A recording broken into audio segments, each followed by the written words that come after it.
बिस्मिल्लाहिर्रहमानिर्रहीम। इय्याक नअबुदु व इय्याक नस्तईन। पेशावर, आपको याद है कि मैं आखिरी दफा यहां कब जलसा किया था?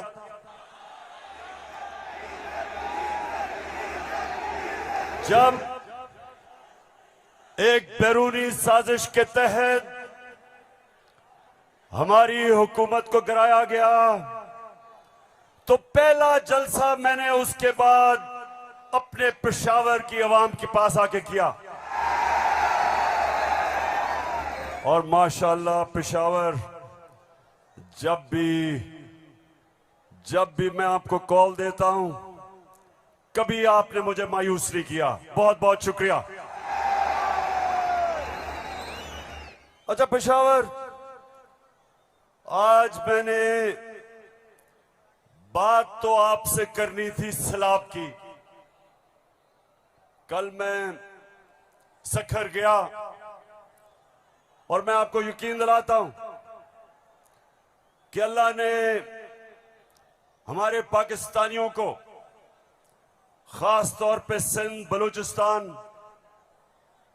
डीजी खान, राजनपुर, डीआई खान, टांक और यहां ऊपर स्वात, गिलगित बल्तिस्तान, अल्लाह ने हमें बड़े इम्तिहान में डाला है।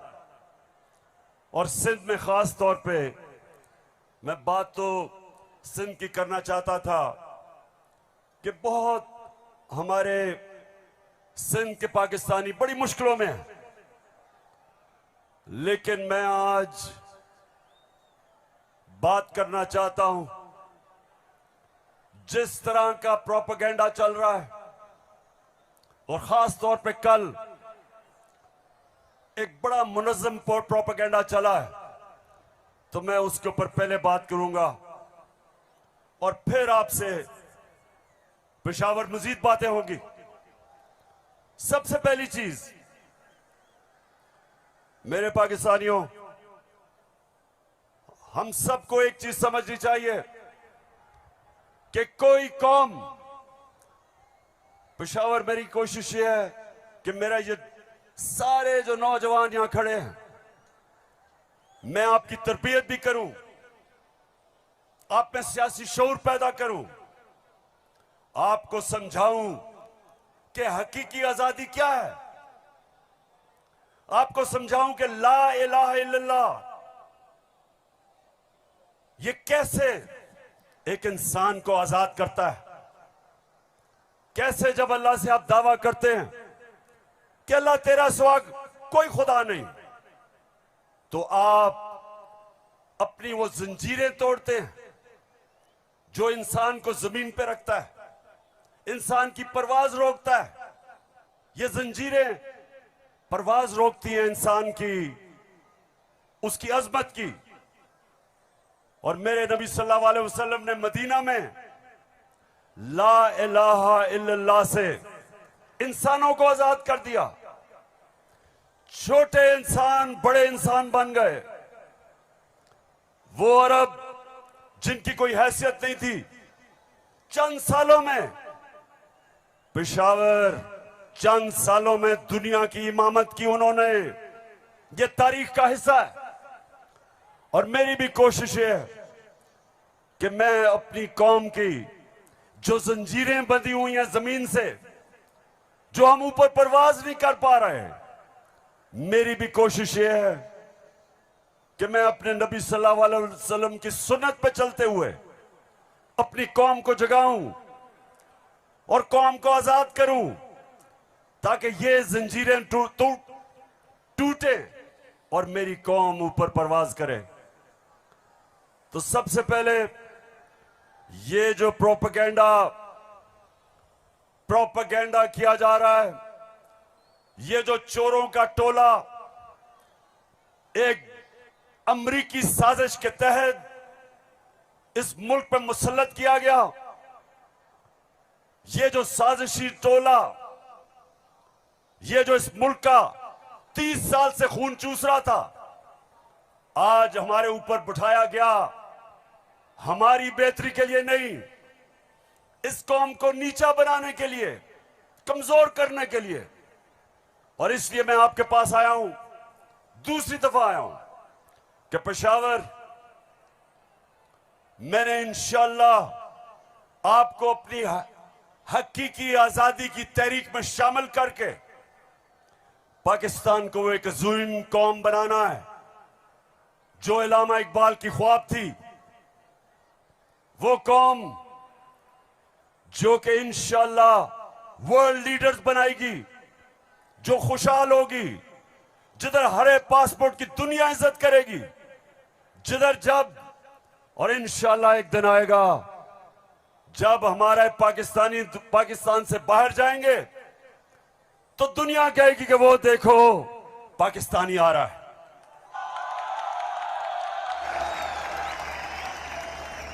मेरे पाकिस्तानियों, एक ऐसा वक्त था कि अरब ताजिर, मुसलमान ताजिर जब मलेशिया और इंडोनेशिया गए तो कोई मुसलमान फौज नहीं गई थी इंडोनेशिया और मलेशिया। मुसलमान ताजरों का किरदार देख के, मुसलमानों के ताजरों की सच्चाई देख के, सादिक और अमीन ताजरों ने अपने किरदार से लोगों को मुसलमान किया। याद रखें, मुसलमानों ने फतह नहीं किया था मलेशिया और इंडोनेशिया, मुसलमानों का कैरेक्टर था जिसने फतह किया था। मैं वो चाहता हूं कि वो हमारे पाकिस्तानी बने कि जब आप दुनिया में जाएं तो लोग आपकी इज्जत करें, आपके पासपोर्ट की इज्जत करें। और वो कभी नहीं होगा जब तक आपके ऊपर ये चोर बैठे हुए हैं।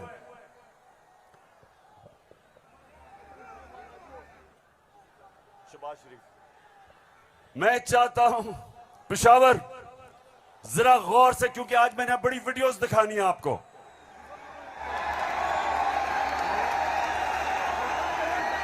आज आप ये जलसा पूरी तरह आपकी तरबियत भी होगी और आप एंजॉय भी करेंगे।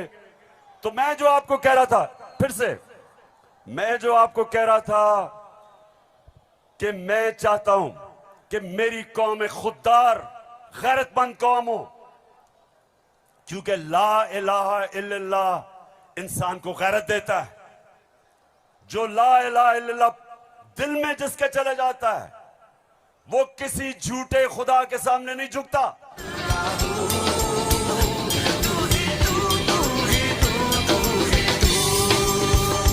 अच्छा, अब देखो, जो मैं चाहता हूं कि किस तरह की कौम मुझे चाहिए, और जरा ये देखें इंपोर्टेड क्राइम मिनिस्टर को।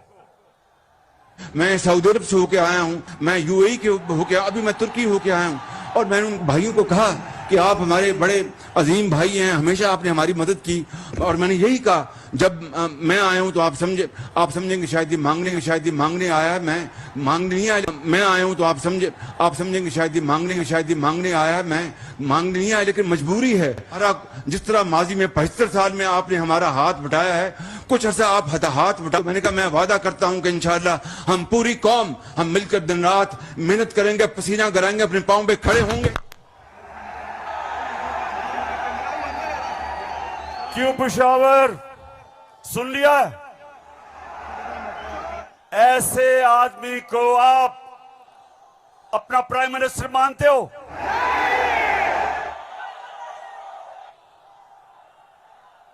अगर ये वाकई अगर गैरतमंद प्राइम मिनिस्टर होता तो पहले जो इन्होंने अरबों रुपया चोरी करके मुल्क से बाहर रखा, पहले वो वापस लेके आते, फिर लोगों से पैसे मांगते। अपना पैसा चोरी करके मुल्क से बाहर, और बाहर जाके लोगों से पैसे भीख मांगना। अच्छा पाकिस्तानियों, पेशावर, मैं आज आपको अब बताना चाहता हूं कि ये जो चोरों का टोला हमारे ऊपर मुसल्लत किया, अब इनको पता चल गया है कि ये अब ये हमें हरा नहीं सकते। हाँ, मुझे पता है कि फजल के पास हिंदुस्तान की फौज आई और जो वहां जिस तरह की हमारे घरों में बमबारी की आवाज आ रही थी, तो मुझे तो बड़ी अच्छी तरह 6 सितंबर याद है। और मुझे यह भी याद है कि सारी कौम तब खड़ी थी अपनी फौज के साथ। अब दूसरी चीज, मैं ये चाहता हूं कि आप सब देखें कि जुडिशरी के खिलाफ ये नून लीग ने पाकिस्तान की अदलिया के खिलाफ क्या बातें की हैं, जरा ये जरूर देखें, फिर मैं आप अगली बात करता हूं। इस तरह बेंच फिक्सिंग भी एक जो इस पे भी फजल रहमान देख ले कितना गुस्सा चढ़ा हुआ है इसको। सारे फैसले एक ही जज करेगा, जैसे लगता है कि उसका जज नहीं है, उसकी पार्टी का रुकन हो। जब बेंच बना तब से लेकर आज तक के फैसले तक इंसाफ होता हुआ नजर नहीं आ रहा था। अपने एक शख्स की वजह से आज आइन की तशरीह को में फर्क डाला जा रहा है। अपनी मर्जी से आइन की तशरीह की जा रही है। फुल कोर्ट इसलिए नहीं बनाया गया कि अगर फुल कोर्ट बन जाती तो आज का फैसला मुख्तलिफ होता। मौजूदा बेंच है, उसमें जो मुअज़्ज़ज़ जज साहबान बैठे हैं, उन जज साहबान का हमारे मतलब जो उनके ख्यालात हैं उनसे भी कोई ना वाकिफ नहीं है, ना हम ना वाकिफ हैं। और उसके बाद हर वो केस जिसका फैसला हमारे खिलाफ आना हो, उस बेंच का जो है वो वही हिस्सा होते हैं। और अब तो ये बात पहले से जो है वो प्रिडिक्ट होने लगी है। जो सहाफ़ी वहाँ सुप्रीम कोर्ट की कार्रवाई को कवर करते हैं, तो वो पहले से जब बेंच बनता है या कोई केस जाता है तो वो पहले से बता देते हैं कि इसके ऊपर फलां बेंच बनेगा। अगर कुछ लोग गैर जानिबदार नहीं होंगे, अगर इसके सहूलतकार पीछे नहीं हटेंगे, तो हमें बता दें मुल्क कौन चलाएगा। सुप्रीम कोर्ट के जजेस ने पीछे बेंड करके अपने आप को कभी इधर कि नहीं, शायद उनको समझ नहीं आई, शायद उनके तक पैगाम नहीं पहुंचा, वगैरह वगैरह वगैरह करके इनको हाथ नहीं लगाया। इनको तो मतलब ये है कि इनको कौन सी दीवार पे लगाया। तो जिस तरह मैच फिक्सिंग एक जुर्म है, इस तरह बेंच फिक्सिंग भी एक जुर्म है। जब बेल का फैसला होने वाला होता था, जेल में उस दिन खबर मिलती थी कि 3 हफ्तों के लिए बेंच डिसॉल्व हो गया, नया बेंच, या कोई जज छुट्टी पे चला गया। जाता नहीं था, भेजा जाता। काजी फाइज ईसा साहब के मामले में माय लॉर्डशिप से ये पूछना चाहते हैं कि वो आपके ब्रदर जज थे ना, आपने क्या किया? तो फिर हमारी बात नोट कर लो, हम हर उस अदालत का और उस जज का घेराव करेंगे जो तुम्हारे इस गंदे और घटिया एजेंडे को परवान चढ़ाने के लिए अपोजिशन के खिलाफ जो है इकदाम करेगा। चीफ सेक्रेटरी साहब, आपको इस बात का जवाब देना पड़ेगा। आपने इधर ही रहना है, आपके बच्चों ने भी इधर ही रहना है। कमिश्नर लाहौर साहब, आपने भी इधर रहना है, आपने सर्विस भी करनी है। इसलिए आपको ये चाहिए था कि आप इस गैर कानूनी अमल के आगे दीवार बनते और इसे बजा लाने से इनकार करते। आला अदलिया के जजेस पार्टी बनकर अगर चीफ जस्टिस वो जबान इस्तेमाल करेंगे जो इमरान खान कंटेनर पे चढ़ के करता था, तो उस जबान का वही जवाब मिलेगा जो नवाज शरीफ के सियासी मुखालिफिन को दिया जाता है। आप कौन होते हो किसी की तौहीन करने वाले? आप कौन होते हो किसी की तज़हीक करने वाले? ऐसे नाइंसाफी पर मबनी फैसले करोगे, बुग्स पर मबनी फैसले करोगे, इंतकाम वाले फैसले करोगे तो कौन इज्जत करेगा आपकी? फिर तौहीने अदालत लगा देते हो। 5 मेंबर बेंच ने सियासी पार्टी बना दिया पूरी अदलिया को और उसको मुस्लिम लीग नून के सामने ला के खड़ा कर दिया। क्या बताओ, मुल्क की सबसे बड़ी अदालत की इससे भी बड़ी तौहीन हो सकती है कोई? हम आपकी इज्जत करना चाहते हैं, आप भी तो अपनी इज्जत करवाओ। तो जस्टिस अजमत सईद साहब जो है उनको कौन नहीं जानता। पर्सनली जाती तौर पे असरअंदाज होकर उन्होंने JIT बनवाई। बदनाम जमाना JIT को आज तक व्हाट्सएप। मैं सिर्फ आपको ये थोड़ा सा सैंपल दिखा रहा हूं कि किस तरह का ये अपने पाकिस्तान की अदलिया के खिलाफ क्या जबान इस्तेमाल की गई है। और मैं अपना आपको बता दूं, आज से 26 साल पहले जब मैंने सियासत शुरू की तो उसको इंसाफ की तहरीक का, आजाद अदलिया के लिए सबसे पहले हम खड़े हुए। जेल में वाहिद सियासी लीडर था जो आजाद अदलिया के लिए जेल में गया। 2008 की इलेक्शन बॉयकॉट की अपनी अदलिया के लिए। उसके बाद जब हम इक्तदार में आए तो इस्लामाबाद में 50 साल के बाद पहली दफा जुडिशल कॉम्प्लेक्स बनाया अपने जजेस के लिए। मैं ये इसलिए आपको कह रहा हूं कि जो कानून की बालादस्ती, रूल ऑफ लॉ, कोई माशरा आगे नहीं बढ़ सकता जब तक वहां इंसाफ नहीं होता, और इंसाफ देती है अदलिया। इसलिए हमने हमेशा अपनी अदलिया की इज्जत की है।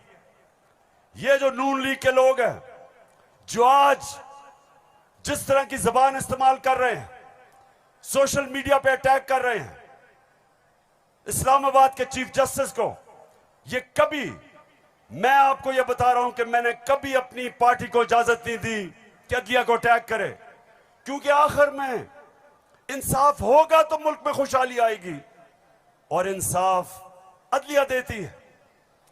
मुझे बड़ा जनाब इन्होंने कहा कि देखें इमरान खान ने कोई बड़ी गलत जबान इस्तेमाल कर दी।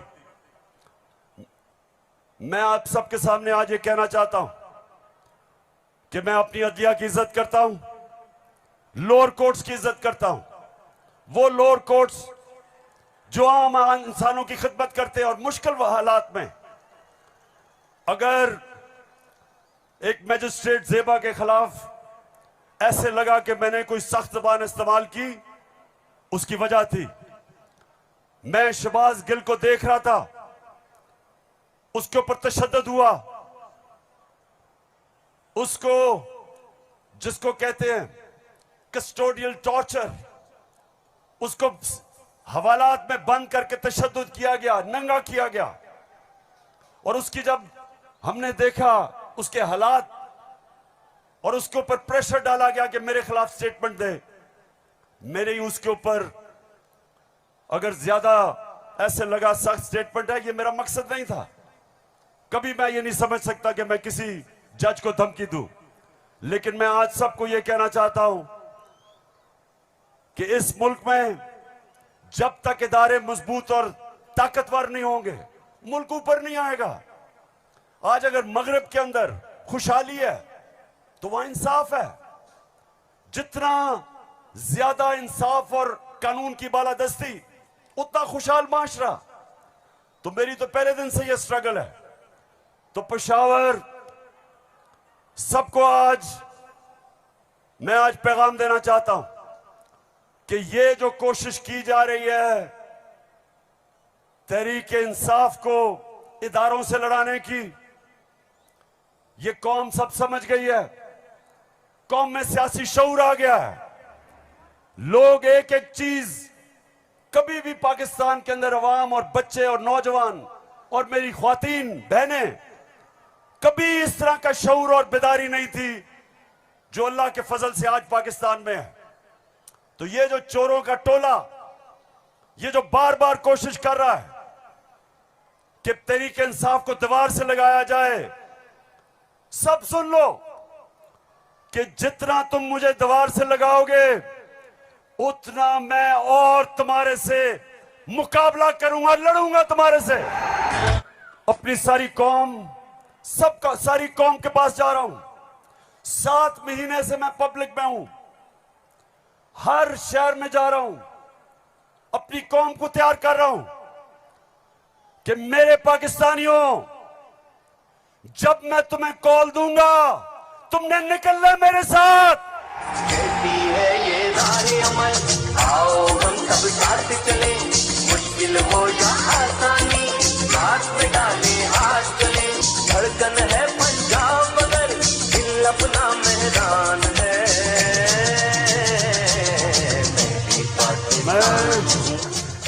अच्छा पेशावर, जब हमें इन्होंने हटाया था, फिर से मैं आपको याद करा दूं, उस वक्त पाकिस्तान तेजी से तरक्की कर रहा था। जो इस हुकूमत ने जो किताब माइशत के ऊपर शाया की,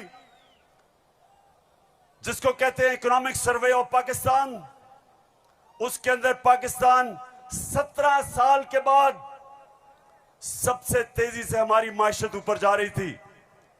5.6 और चौथे साल 6%। आज IMF कह रहा है, आलमी इदारा कह रहा है कि 6% से अब हमारी माइशत 1% से भी कम पे जा रही है, यानी माइशत सुकड़ रही है, बेरोजगारी बढ़ रही है, फैक्ट्रियां बंद हो रही हैं। किसान जिसने रिकॉर्ड पैदावार की थी उसकी पैदावार नीचे जा रही है, क्योंकि बिजली और फजलुर रहमान की कीमत ऊपर चली गई है। ट्यूबवेल के लिए जो डीजल चाहिए वो महंगा हो गया।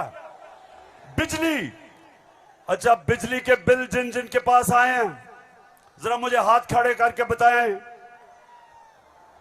कभी पाकिस्तान की तारीख में इतनी महंगी बिजली नहीं थी।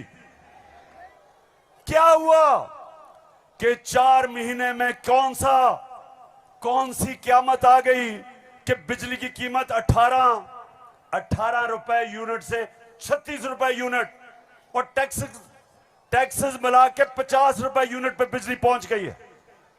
गंदम 850 रुपए पे 20 केजी मिलती थी, आज कराची के अंदर 2000 रुपए पे नहीं मिल रही।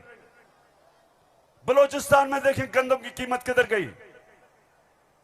हमारे दौर में, ये जरा गौर से सुने, हमारे दौर में तेल इंटरनेशनल मंडी में 103 से 115 डॉलर पे बिकता था, आज वो पहुंच गया 96 डॉलर पे।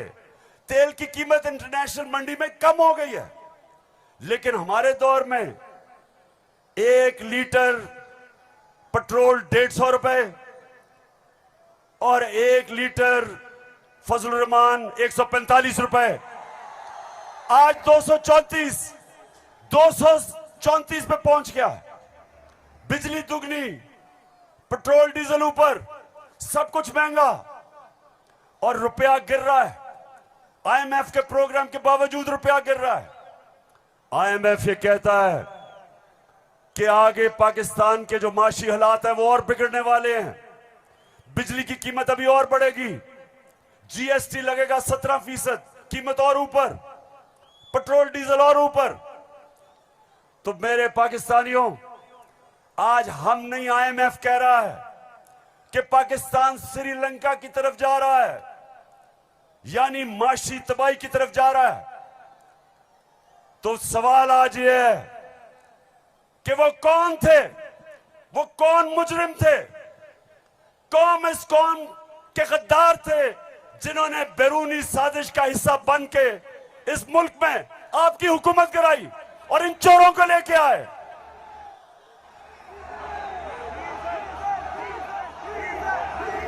मैं अब जरा जो आपको आजकल जो नवाज शरीफ की बेटी आजकल बनी हुई है, मालिका बनी हुई है पाकिस्तान की, प्रोटोकॉल उसको प्राइम मिनिस्टर का मिल रहा है।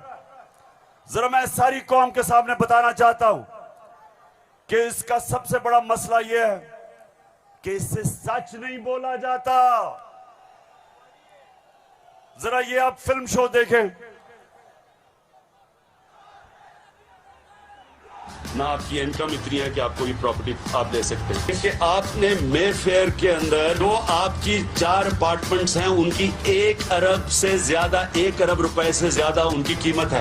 अब 4.5 अरब तक पहुंच गई है उनकी कीमत। आपने अपनी जो टैक्स में टोटल आमदनी बताई है 94 में 1.5 लाख रुपए है। मुझे ये बताएं कि आपने अरबों रुपए की मेफेयर में प्रॉपर्टी खरीदी कैसे?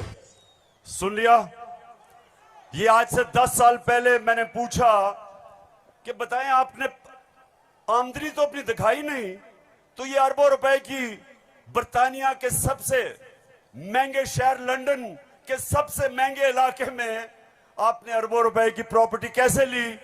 तो जरा आप ये सुने, जवाब आता है। बात ये है कि जिन अरबों रुपए की मेफेयर की प्रॉपर्टीज की ये बात कर रहे हैं, ये तो पहले पता नहीं है। बताएं कौन सी प्रॉपर्टीज है, लाएं, दिखाएं, उसका कोई प्रूफ लाएं। सुन लिया, कहते किधर है ये प्रॉपर्टी, किसकी बात कर रहे हैं? अब ये जरा मरियम बीबी को भी सुन लो। कि इस तरह मुझे लगा कि आप लोगों को बेवकूफ नहीं बना सकते। मेरी सेंट्रल लंदन में प्रॉपर्टीज तो दूर की बात है, मेरी पाकिस्तान में भी कोई प्रॉपर्टी नहीं है। मैं अपने वालिद के साथ है और मुझे समझ नहीं आई कि मेरी और मेरी वालदा की और बहन भाइयों की प्रॉपर्टीज ये कहाँ से निकाल के ले आए हैं। मेरे